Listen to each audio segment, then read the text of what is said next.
So the learning objectives for my part of the chapter, we're going to discuss the opportunities and challenges of intercultural communication. We're going to define culture and explain how culture is learned. We're going to define ethnocentrism and stereotyping. And lastly, we are going to explain the importance of recognizing cultural variations, and we are going to list 8 categories of cultural differences. What is intercultural communication? It's the nonverbal and verbal communication between people with different backgrounds. It's the process of sending and receiving messages to people whose backgrounds could lead them to interpret verbal and nonverbal signs differently. Why is this noted in the business world? Because cultural backgrounds influence almost every aspect of communication, and cultural differences are also among the most common barriers. Intercultural communication can enrich communication and decision making, and different cultures in the workplace also brings a broader range of perspectives and experiences. Some challenges of intercultural communication are the obvious, language barriers. Supervisors face challenges of connecting with diverse employees by motivating and fostering harmony amongst them. Teams can face challenges of working closely together, and companies are challenged to coexist peacefully with business partners and the community as a whole. We'll circle back to this at the end, where we know what type of cultures use what kind of communication amongst them, and we'll go more deeply into what each country and how they're expected to communicate, and why this could be difficult for newcomers or people that are going through training, why it could be difficult for them. So how does this affect business? Companies' diversity can affect how messages are received, composed, delivered, and interpreted. So culture influences everything about communication. The language, the nonverbal signals, the meaning of words, and time and space issues, rules of human relationship. Interaction of culture and communication, it's basically impossible to separate them. The way you communicate deeply is influenced by your culture. It influences the way you think, the way we act, and it goes beyond just words. It goes into our beliefs, our values, and even our emotions. So some more challenges of intercultural communication. It could be anxiety, uncertainty, stereotyping, and ethnocentrism, which we'll go over the meanings in just a minute. They're caused by inadequate knowledge of others and inadequate knowledge of other cultures. And some ways we can avoid this would be to train in cross-cultural communications, and exposure to other cultures is just essential in eliminating this anxiety. So the first one we'll define is ethnocentrism. It's the tendency to judge other groups according to the standards, behaviors, and the custom of one's own group. So basically, it's thinking your culture is superior to others, and this can be just because you're just not knowledgeable of someone else. It can be eliminated by training, but it's just basically thinking that what you know is superior to others. To even go further is xenophobia, which is a fear of strangers and foreigners. Next, we'll talk about stereotyping, and stereotyping is assigning generalized attributes to an individual on the basis of a particular group. So just a basic one, we're gonna just go with gender. We stereotype women with being feminine. A lot of the times we'll stereotype women with doing more feminine duties, like housework, and just things like girly things is really just a generalized thing that we associate women and men being masculine. That especially now, that's not the case. We see those stereotypes being diminished every day.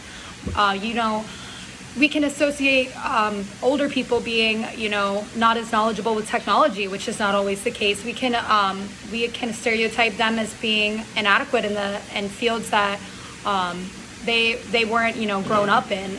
Technology has taken over our era, and it can be easy to stereotype those that haven't grown up with technology all around them to be, not as knowledgeable or as an expert as someone that's younger, and that's not always the case. And we can avoid stereotyping by avoiding assumptions. Don't always assume that a woman, can't do things that are generally stereotyped with men. Not all women are feminine, and this is so prominent these days that we're knocking down those stereotypes. You can avoid judgment. You don't want to just judge someone straight off the bat. And I know it sounds bad, associating women with things that are, household duties, but those are just stereotypes that have been in our culture for decades. And we can acknowledge distinctions of knowing that this isn't the stereotype anymore. Women are not just those attributes. There's so much more, and you just want to avoid this and get adequate training and just be knowledgeable of really that stereotyping isn't always a good thing. It's not a good thing. So now we discuss how is culture learned? How do we grow up and know about like who we are as a culture? This can be passed down from generation. It's directly and indirectly learned from other members of the group. Sometimes it's explicitly told which behaviors are normal in our culture, and sometimes it's just learned, from observation. Coherency, it's internally logical. Culture appears to be fairly logical and consistent when viewed from the inside. So what we look at our culture, we assume it's normal. We feel that it's normal. It helps a culture function more smoothly, having this understanding of your own culture, but this can create disharmony. So ethnocentrism, stereotyping, and xenophobia are some of the negative things we can see, and these are all learned from just being passed down. And how we can overcome this in the business world is just being adequately trained and just acknowledging distinctions. Next, we're going to go into the last learning objective, is recognizing variations in a diverse world. So there are 8 main types of cultural differences: contextual, legal and ethical, social, nonverbal, age, gender, religion, and ability. So what is cultural context? It's physical cues, environmental stimuli, and implicit understanding. So these are all things that can convey meaning between members of the same culture. So there are 2 different types of cultures, or cultural contexts, I should say. So the first is going to be high context cultures, and these are cultures that rely heavily on nonverbal actions and environmental setting to convey meaning of your message, whereas low context cultures rely heavily on explicit verbal communication. So for high context culture, this is an example. A Chinese speaker would expect the receiver to discover the essence of a message. So they're not going to flat out say what their message is. They expect the receiver to just pick this up. So rules of everyday life are rarely explicit. They learn how to recognize cues and how to respond. And the primary role of communication is building relationships and not exchanging information. So countries with this type of culture would be Japan, China, France, Spain, and Brazil.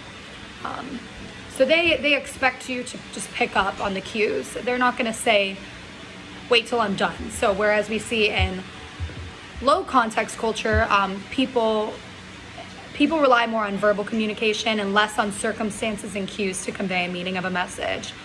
Rules and expectations are usually spelled out through explicit statements. So like, you're welcome to browse, please wait until I'm finished, are just kind of like phrases that we would hear in a low context culture.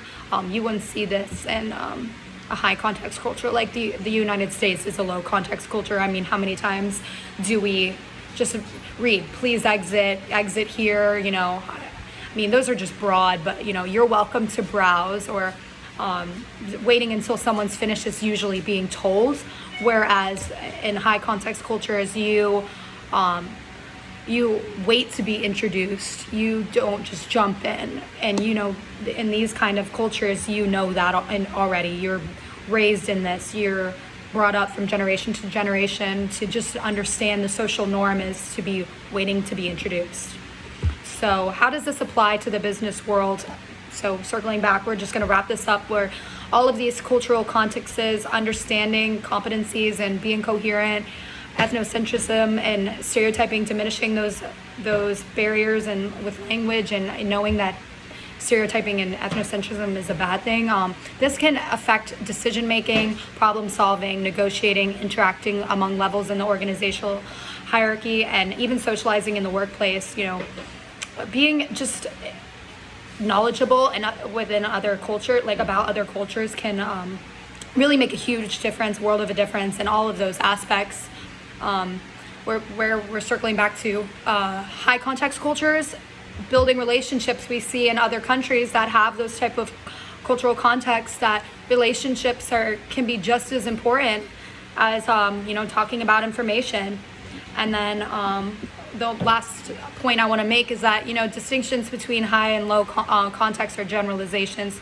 There's always going to be the outlier of the information, but these are just general statements. But typically, we follow these high and low contexts. So training, being knowledgeable, and just understanding that we are in a diverse workplace, especially in the hospitality industry, can make all of the world of the difference within communication and working towards harmony in the workplace and making those negotiations better and decision making.